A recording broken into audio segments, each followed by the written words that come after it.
We live in a world shaped by conflict, war, and suffering. But is peace truly possible, or is violence an inevitable part of human life? This is part 1 of a series where we explore the divine perspective on violence, suffering, and the hidden purpose behind these human experiences. And our first question is it truly possible to live in a peaceful world, or will some degree of violence always exist? What we would say is, if you expect this realm to be without conflict, without shadow, then that's what we would call delusion. This realm will always, and we mean always, until the tipping point and true oneness, have some sort of conflict. Is it that it will remain as intense as it is now? No. You can see that right now there's an amplification, and then it's going to reach a point of plateau, and then it will start dropping slowly, and the intensity will decrease over the next few decades. Until it's time for oneness, there will always be conflict, but the intensity will be far less than it is right now. Because in moving into oneness, the density of energy decreases as well. And when the density of frequency decreases, conflict decreases as a result. That means when density decreases, there's less red light spectrum. And when there's less red light spectrum, there's less duality, less fear, less separation. And so, as a byproduct, there will, of course, be less conflict. But it's not so black and white in the sense that it'll just be erased completely. That will only happen when you move into oneness, to be clear. It's very hard for me to understand that suffering is an illusion when so many people have been tortured and killed, people dying slowly from hunger, children being tortured, and even if they survive, they live with constant pain and trauma. When we see this kind of news, people wonder, where is God? How is God allowing this? It's very traumatizing. And if it's traumatizing just to witness these stories, I can't even imagine the horror experienced by those actually going through it. We understand your perspective, but what we would say is, our first comment would be on what you mentioned. You mentioned that if you feel a certain way, then it must be that they feel even worse. That is a perspective where you think that if you feel bad, they must feel, let's say, 10 times worse.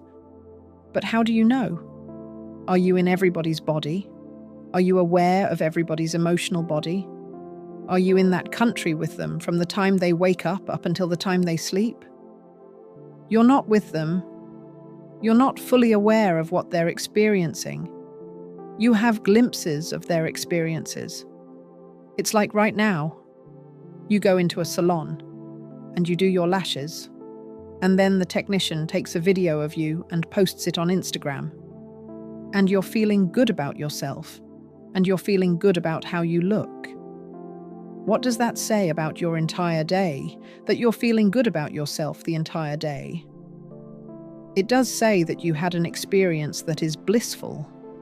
But how can you generalize and say that that's what you felt the entire day? And then how can you even generalize further and say that everyone who comes into that salon and goes through that experience of doing their lashes and having their video uploaded online, they're all feeling blissful the entire time? They must be feeling super good about themselves, feeling pretty. How do you know that? That's an assumption that you're making. You're taking glimpses of experiences and generalizing them, and making the assumption that we are not with them. Perhaps throughout their day, yes, let's say they experience hunger for 2 or 3 hours. And then at some point, someone comes and gives them some rice, as an example, and they have a meal, and they feel good for another, let's say, 4 hours. And then they go to bed, they take a nap. They wake up, they are not that hungry.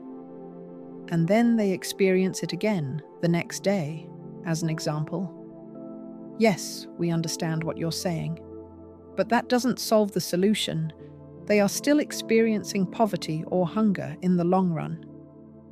Then our comment on that would be, first of all, We wanted to be clear about this notion that we are not with them.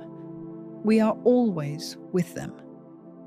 There isn't a human being in this realm that experiences suffering or pain as a constant. If that was the case, their soul would leave the body. The soul is not made to experience such amounts of pain and trauma and suffering. There's only a certain threshold that it can take.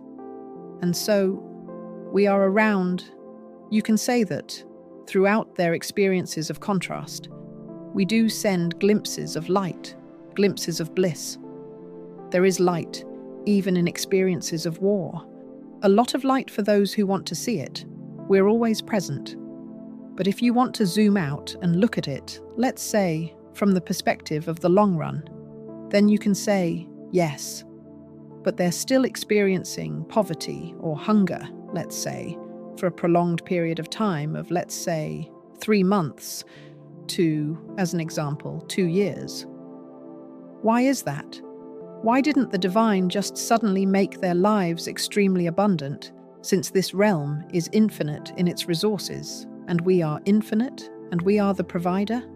What we would say is that it is a form of, we would not choose the word delusion, but it's that you don't have the full picture of everyone's journey in this realm, what their light is here for, and how, let's say, that period of hunger or suffering or contraction is there to serve them, but you're unable to see the expansion that comes from that. And so, you judge the contraction or the contrast because you're unable to see the expansion. And you think, I don't care what the expansion is. They still shouldn't suffer. Why can't they just experience the expansion without this contrast? This is not how this realm was created. This realm was created with 2 specific vibrations that merged together, that is the red light and white light spectrum. And it can't change unless you move into a different realm, which is what will happen eventually. And then, what people also don't understand is that not only does this contrast or contraction in their life serve as a mechanism for them to experience their light, it's that everyone's journeys in this realm are interconnected. So, for example, you experience a certain amount of contrast in a specific area of your life, and the expansion that comes from that is experienced by a lot of people, and sometimes all of humanity. So, you don't just go through experiences for yourself. You go through experiences for this entire realm. You are not separate. And so, you start as human beings to see people as individual aspects that are not connected to each other. And then you start pointing fingers. Why this? Why is that? How come? Why? When? Why not this other way? Don't you have a better way? That comes from lack of perspective and lack of trust in us. But mostly, it's lack of perspective. When people build this muscle of divine perspective, viewing things from divine perspective, viewing every experience of every individual as an experience that is part of oneness, part of a oneness that you're not aware of.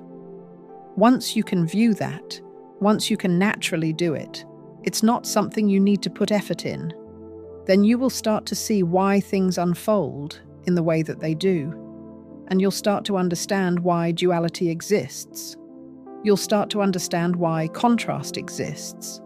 You'll start to even appreciate the contrast. There is a stage of appreciation of every experience of contrast. Some people who have, and there are very few, but there are a few people who have gotten to that stage of acknowledgement of the natural ability to see divine perspective. They're in gratitude to every experience of contrast, not in judgment, not in anger, not in disappointment, because they know that we will not allow any human being to experience anything that doesn't lead to greater expansion. And expansion can be in a different realm. It doesn't mean that, for example, if you go through 1 year of poverty or extreme hunger, that the expansion needs to be felt immediately after, or in 1 or 2 years, or that you need to experience it in this realm. It can be that it's experienced in a different realm. And so, in conclusion, The contrast that you experience. 1.